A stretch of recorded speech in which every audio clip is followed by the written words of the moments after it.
বিসমিল্লাহির রহমানির রহিম। প্রিয় শিক্ষার্থী বন্ধুগণ, আমি আজ তোমাদের ডিগ্রির দ্বিতীয় বর্ষের প্রথম বর্ষের দ্বিতীয় পত্র অর্থাৎ ইসলামের রাজনৈতিক ও সাংস্কৃতিক ইতিহাস নিয়ে আলোচনা করব। আজকের আলোচ্য বিষয় হচ্ছে আবুল আব্বাস আস সাফা বলা হয় কেন। প্রথম অধ্যায় আবুল আব্বাস আস সাফা সম্পর্কে আলোচনা করব। আবুল আব্বাসকে আস সাফা বলার কারণ। আস সাফা আরবি শব্দ, এর অর্থ হলো রক্ত পিপাসু। আব্বাসীয় বংশের প্রথম খলিফা আবুল আব্বাসকে নিষ্ঠুরতা, নির্মমতা ও ব্যাপক হত্যাকাণ্ড পরিচালনার জন্য আশ-সাফা বা রক্তপিপাসু বলা হয়। আবুল আব্বাসকে আশ-সাফা বলার কারণ নিচে বর্ণনা করা হলো। প্রিয় শিক্ষার্থী বন্ধুগণ, তোমরা অবশ্যই কি করবা, বা করোনার প্রাদুর্ভাব ঠেকাতে নো মাস্ক নো সার্ভিস নীতি নিয়েছে সরকার। মাস্ক ছাড়া এখন থেকে কোনো সরকারি বা বেসরকারি প্রতিষ্ঠানের সেবা মিলবে না। জনসচেতনতায় হাফসা মুজুমদার মহিলা ডিগ্রি কলেজ, যোগীগঞ্জ, সিলেট। প্রিয় শিক্ষার্থী বন্ধুগণ, আমি আজকে যে বিষয়টা আলোচনা করতেছি সেটা হচ্ছে আবুল আব্বাস আর সাফা সম্পর্কে। তিনার জন্ম 711 খ্রিস্টাব্দে।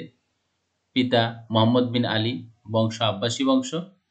খলিফা নির্বাচিত হন 29 নভেম্বর 749 খ্রিস্টাব্দে। শাসনকাল 750 থেকে 754 খ্রিস্টাব্দে। মৃত্যুবরণ করে 9 জুন 754 খ্রিস্টাব্দে। প্রিয় শিক্ষার্থী বন্ধুগণ, তাহলে আজকের প্রশ্নে আমি চলে যাই সরাসরি। আবুল আব্বাস আর সাফা কে সাফা বলার কারণ কি, অর্থাৎ আবুল আব্বাস আর সাফা কাকে বলা হয়, কেন বলা হয়। প্রিয় শিক্ষার্থী বন্ধুগণ, তার নিষ্ঠুরতা 749 খ্রিস্টাব্দে 30 অক্টোবর আবুল আব্বাস মুসলিম জাহানের খলিফা ঘোষিত হন। আবুল আব্বাস তার সমর্থকদের আনুগত্য গ্রহণ করেন এবং উমাইয়াদের নৃশংসতার বিরুদ্ধে প্রতিশোধ গ্রহণ করার জন্য কঠিন সিদ্ধান্ত নেন। আবুল আব্বাস অতি নিষ্ঠুর প্রকৃতির শাসক ছিলেন। তিনি উমাইয়াদের সমূলে ধ্বংস করার জন্য নৃশংস হত্যাযজ্ঞ চালান। এজন্য তিনি আজ সাফা নামে পরিচিতি লাভ করেন। হত্যাকাণ্ড। উমাইয়াদের নিকট থেকে আব্বাসীয় শাসককে বিপদ মুক্ত করার জন্য আবুল আব্বাস আস সাফা বিভিন্ন প্রদেশে গুপ্তচর নিয়োগ করেন। খলিফার নির্দেশে দাউস হিজাজে, সুলাইমান বসরার, আবদুল্লাহ সিরিয়ার, আবুল মুসলিম খোরাসানের এবং অন্যান্য প্রাদেশিক শাসনকর্তাগণ উমাইয়াদের পাইকারি হারে হত্যা করেন। খলিফার চাচা আবদুল্লাহ প্যালেস্টাইনে আবু ফুটরস নামক স্থানে বিভিন্ন মারওয়ানের আত্মীয় স্বজন সহ 80 জন উমাইয়াদের ক্ষমা প্রদানের প্রতিশ্রুতিতে তাবুতে আহ্বান করেন এবং নির্মমভাবে হত্যা করেন। উমাইয়াদের যাকে যেখানে পেয়েছেন সেখানেই হত্যা করেছেন। প্রিয় শিক্ষার্থী বন্ধুগণ, প্রিয় ভিউয়ার্স, মৃত উমাইয়া বংশীয়দের সাথে নৃশংসতা। আবুল আব্বাস জীবিত উমাইয়া বংশীয়দের পাশাপাশি মৃত উমাইয়ার বংশীয়দের সাথেও নৃশংসতা প্রদর্শন করেন। তিনি উমাইয়া খলিফাদের কবরগুলো বিধ্বস্ত করেন, এমনকি মৃত ব্যক্তিদের কঙ্কাল কবর থেকে উঠিয়ে আগুন ধরিয়ে পুড়িয়ে দেয়। শুধু ভ্রমবশত উমাইয়া বংশের প্রতিষ্ঠাতা মুয়াবিয়া ও ধার্মিকতার জন্য দ্বিতীয় উমরের কবর রক্ষা পায়।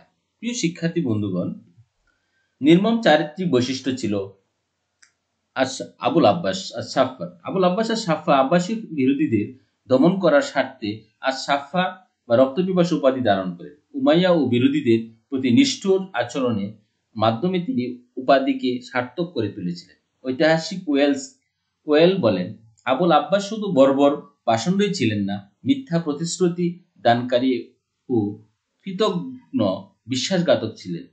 আব্বাসীয় বংশের শাসককে সুপ্রতিষ্ঠিত করতে ঘৃণিত সিদ্ধান্ত নিতে তিনি দ্বিধাবোধ করেননি। প্রিয় শিক্ষার্থী বন্ধুগণ, পরিশেষে আমরা বলতে পারি যে আব্বাসীয় বংশের প্রথম খলিফা আবুল আব্বাস উমাইয়াদের প্রতি নিষ্ঠুর নির্যাতন চালিয়ে উমাইয়া শাসন ও উমাইয়া বংশকে চিরতরে ধ্বংসের জন্য ব্যাপক রক্তপাত ঘটান। তার ব্যাপক নিষ্ঠুরতা, নৃশংসতা, নির্মমতার জন্য তাকে আজ সাফা বলা হয়। তাই ঐতিহাসিক মাসুদির মতে খলিফা দ্বিতীয় মারওয়ানের খণ্ডিত মাথা ও খলিফা লেখা তকমা আবুল আব্বাসের নিকট পাঠিয়ে দেওয়া হয়। ছিন্ন মস্তক দেহে আবুল আব্বাস আর সাফা উপাধি গ্রহণ করেন। প্রিয় শিক্ষার্থী বন্ধুগণ, আজকে এই পর্যন্তই। পরবর্তী সময় অন্য কোনো বিষয় নিয়ে অন্য কোনো ভাবে আলোচনা হবে। সে পর্যন্ত ভালো থেকো। আল্লাহ হাফেজ। অবশ্যই আমার চ্যানেলকে সাবস্ক্রাইব করবে। তোমাদের